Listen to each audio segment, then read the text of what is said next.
नमस्कार दोस्तों, मैं हूं आपकी अपनी प्राची अधिकारी। आज मैं आपके सामने एक घटना लेकर आई हूं यूपी से। ये यूपी की घटना है।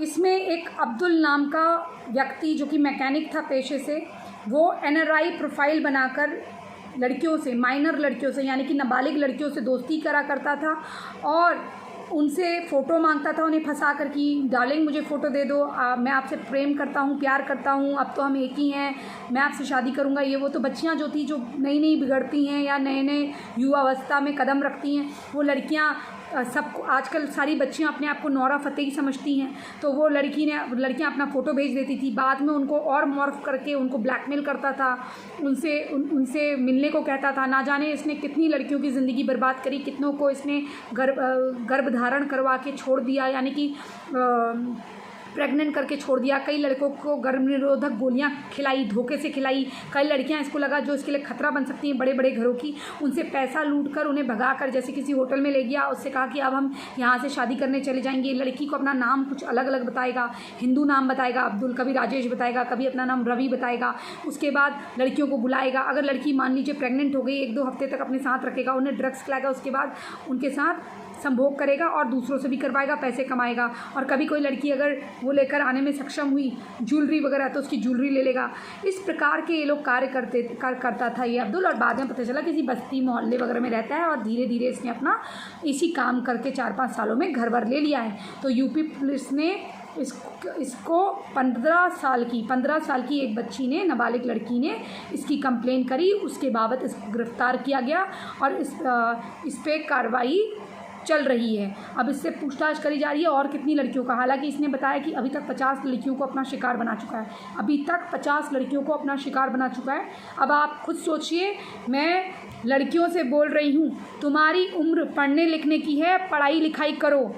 तुम्हें अगर कोई अच्छा लगता है तो उसको ये बोलो कि अभी मैं छोटी हूँ, अभी मेरी उम्र नहीं है। और गांठ बात के समझ लो कि 18 साल तक, जब तक 18 साल की नहीं हुई हो, कोई इस प्रकार का कार्य मत करना। मैं तो, अगर तुम मेरी बात मानो, मैं इतना कहूँगी कि देखो, हर किसी की पढ़ाई जल्दी नहीं होती। आज कई लड़कियों की 18 साल में ही होता है 12th शायद। कई जैसे हमारा पहले हो गया था, तो हो सकता है कि तुम्हारा 18 साल में हो रहा हो 12th। तो 21 साल 22 साल तक तुम जो नौकरी में जब जाओगी या कोई साथ में कोर्स कर रही होगी, पहले तो जॉब करो और उसके साथ साथ अपनी पढ़ाई को ये खुद सोचो कि मैं अपनी पढ़ाई, चाहे तुम्हारे माँ बाप के पास कितना पैसा हो, कि मैं अपनी पढ़ाई खुद इस लायक बनूंगी कि पार्ट टाइम जॉब करके मैं अपनी पढ़ाई को खुद फंड करूंगी। इससे क्या होगा, तुम्हारा आत्मविश्वास बढ़ेगा और तुम कोई गलती करने से बचोगी। तुम्हारा टारगेट होना चाहिए कि मैं इतना कमा लूँ कि अगर मुझसे कोई छोटी मोटी गलती हो जाए तो मैं दोबारा से खड़ी हो सकूं। और दूसरा, जॉब किसी के लिए मत छोड़ना, जॉब किसी के लिए मत छोड़ना। कोई भी लड़का तुम्हारे लिए इतना इम्पोर्टेंट नहीं होना चाहिए कि वो तुम्हें प्रेम में फंसाए और कहे तुम जॉब छोड़ दो, और तुम जॉब छोड़ दो, उसके बाद ना तुम घर की रहो ना घाट की रहो। और उसके बाद क्या होगा, हर 6 महीने में पढ़ाई लिखाई चेंज होती है, कोर्सेज थोड़े से बदल जाते हैं। जैसे MBA कर रहे हो तो MBA चेंज हो जाएगा, तो मार्केट से तुम ऑब्सोलेट यानी कि पुराने हो जाओगे मार्केट से। जब तुम मार्केट से पुराने हो गए, तुम्हें मार्केट की जानकारी नहीं है, तो तुम्हें जॉब कौन देगा। तो दूसरा पैटर्न आ गया है, दूसरी चीज़ें आ गई है, दूसरी थ्योरीज आ गई, तो तुमको कौन लेगा। इसलिए अपनी ज़िंदगी बर्बाद मत करना। और कुछ जो माँ बाप राय देते हैं तुम्हें, मैं ये नहीं कह रही कि उनकी हर राय सही हो सकती है, लेकिन बस याद रखना बहनों, तुम्हारे माँ बाप से बढ़कर तुम्हारे लिए कोई दूसरा अच्छा नहीं सोचेगा। 1.0% कुछ लोग होते हैं जो अपनी महत्वाकांक्षाओं में बच्चों की ज़िंदगियाँ बर्बाद करते हैं, वो अलग है। लेकिन आउट ऑफ 99.99 जो 1% है, उसकी बात मैं कर रही थी अभी, जो 99.99 माँ बाप हैं, वो तुम्हारा अच्छा ही चाहेंगे, वो कभी अपने बच्चों का बुरा नहीं चाहते। इसलिए माँ बाप का कहना मानो, किसी अब्दुल के चक्कर में ऑनलाइन में इस प्रकार से मत पड़ना, वरना तुम्हारे साथ बहुत बुरा हो सकता है।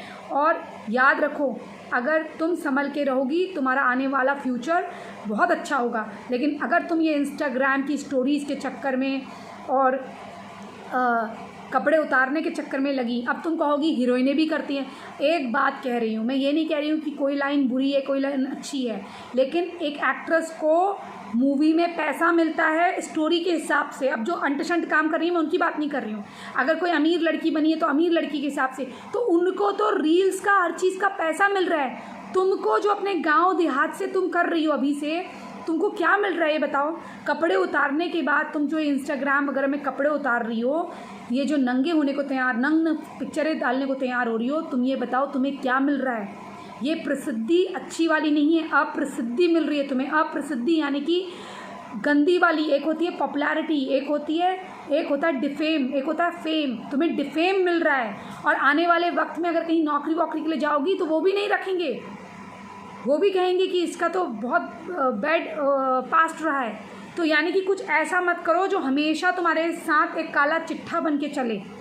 तुम्हारे सीवी में, तुम्हारे करिकुलम वाइटे में कोई ऐसी चीज़ ना आ जाए जो एक धब्बा बन के रह जाए। तुम्हारे जो तुम्हारा बायोडेटा है उसमें कोई ऐसा कोई काला धब्बा ना आ जाए जो तुम्हारे लिए अभिशाप बन जाए। इसलिए सतर्क रहो, सावधान रहो, ठीक है ना। और कई जो महिलाएं हैं जो भाभी जी का किरदार भी नहीं कर सकती हैं, उनका वो कहती हैं कि तुम्हारे पास कोई और काम नहीं है, इसलिए तुम्हें जागरूकता का काम कर रही हो। तो आंटी जैसा मुंह वाली दीदी तुम डिबेट में तो खूब चीख चीख के मुझसे बात कर गई, लेकिन रियल ज़िंदगी में करती तो तुम्हारे मुंह में ऐसा झन्नाटेदार थप्पड़ मारती। पहले तुम देख लो, सुशांत की न्यूज़ से ही तुम न्यूज़ में आने लगी, उससे पहले तुम्हारा कुछ अस्तित्व नहीं था। और ये न्यूज़ वालों ने तुम्हें मॉडल और अभिनेत्री कहना शुरू करा। मुझे पता है कि तुम तो कोई मॉडल और अभिनेत्री हो नहीं।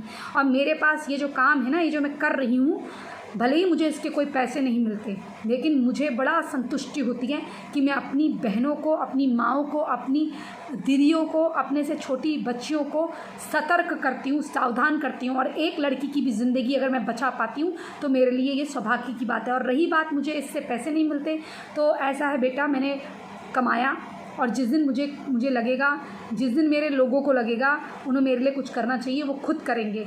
और मुझे ऐसे भीख मांगने की और वो करने की ज़रूरत नहीं है। मैंने हमेशा कहा है, जिसको मदद करनी है वो डिस्क्रिप्शन देख के करेगा, नहीं करनी है कोई बात नहीं।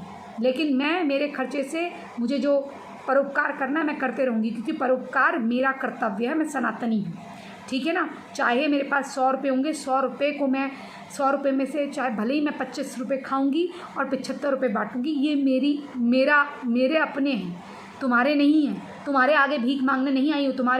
तुमको तो कोई फोकस में भी नहीं लेता। पूरी पिक्चर मुझ पे तो फोकस होती है साउथ इंडियन। अगर मैं करती हूँ कोई साउथ की मूवी तो पूरी पिक्चर में मैं हीरोइन होती हूँ, मैं मेन लीड में होती हूँ, और मुझ पे फोकस होता है, या पैरेलल लीड पे, तो मुझ पे फोकस होता है। उतने करोड़ों की मूवी कम से कम अगर मैं कोई कॉम्प्रोमाइज़ नहीं भी करती हूँ तो 5-10 करोड़ की मूवी भी अगर बनेगी या 15 करोड़ की भी बनेगी तो मुझ पर वो फोकस है। तो मुझ पर कोई इतना दाव तो खेल रहा था, कोई इतना दाव तो खेल रहा है। तुम्हारे ऊपर तो 1 रुपये का दाव ना खेले। तुम्हें तो तुम्हारी जो वीडियोज़ हैं, 2 कौड़ी की वीडियोज़ जिसके तुम फेक व्यूज़ लेते हो, फेक व्यूज़ इसलिए बोल रही हूँ क्योंकि बादशाह जैसा आदमी जिसके 2500 थे और वो उसने 25 मिलियन बना दिए थे या 25 लाख बना दिए थे। तो ऐसे तो नकली लाइक्स और नकली वो लेकर आते हो तुम लोग। तुम्हारा इंस्टाग्राम देखो तो पहले 10,000 होते हैं, दूसरे दिन 50,000 हो जाते हैं। कौन वो 50,000 लोग हैं तुम्हें फॉलो करने वाले, ज़रा हमें भी दिखाओ। तो सुशांत के वक्त तुम देशभक्त बन जाते हो, और जैसे अब सुशांत का मामला ठहर गया तो तुम शाहरुख के भक्त बन जाते हो। तो ऐसे लोगों के राष्ट्रवाद से मैं वैसे ही बहुत तर चुकी हूँ।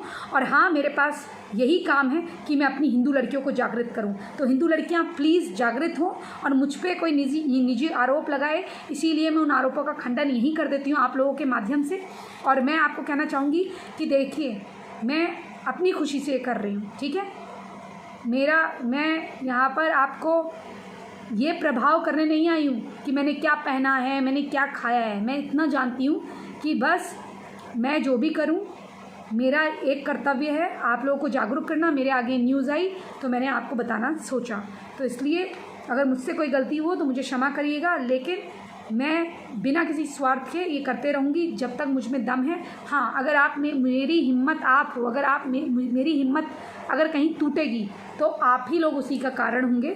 और कई लोग कहते हैं तुम्हारे व्यूज़ नहीं है, ये नहीं है, क्योंकि भैया मैं पेड व्यूज़ लेती नहीं हूँ। आपको अगर नहीं बढ़ाना, अगर आप सोचते हो नहीं बढ़ाना है तो आगे मत बढ़ाना। तो मेरा ये नुकसान होगा कि मेरे समुदाय की एक लड़की जो है वो बचाने में समर्थ रह जाऊँगी, जिसका दुख मुझे मरने के बाद भी होगा। इसलिए अगर आप समझ सकते हो मेरी आंखें देखकर कि मुझे क्या दुख हो रहा है क्या नहीं, तो ये आप खुद तय करना। और अगर आपको नहीं बढ़ाना है तो कम से कम ऐसे कमेंट मत करना कि अरे तुम्हारा व्यू नहीं आ रहा। नहीं, मैंने कभी आपसे कहा नहीं कि मैं व्यूज़ के लिए कर रही हूँ।